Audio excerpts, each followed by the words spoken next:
Hello people, my name is Patrick Joseph and you probably was wondering what I looked like. By the way, my eyes are open. I've always had bedroom eyes, so sorry. That's just the way they look all the time. Today I'd like to talk to you about white mildew and where it comes from. A lot of people don't comprehend on where white mildew actually comes from.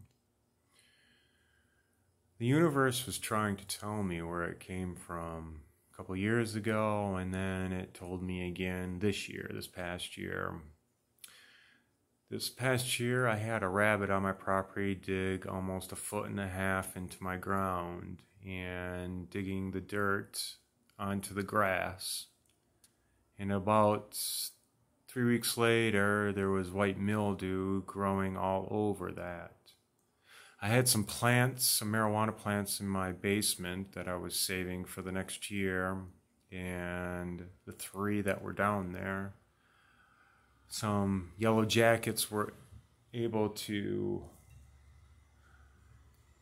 break into my home and get into my basement, and when they touched the plant, they contracted white mildew to the leaf, okay?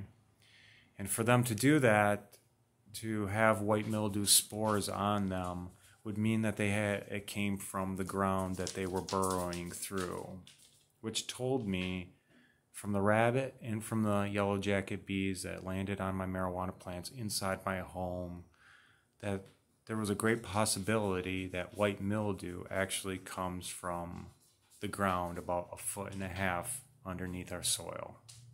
Okay? Now, white mildew can also come from a plant that is infected, and it could be infected from seed to plant, from seed to plant. And cloning plants that are infected with white mildew can cause white mildew issues. If a seed genetics has white mildew in it, that means that sometime during the growing period, you will start seeing white mildew come out of the leaves, and no other plant around it will have white mildew on it. So I hope this helps you guys understand where white mildew comes from.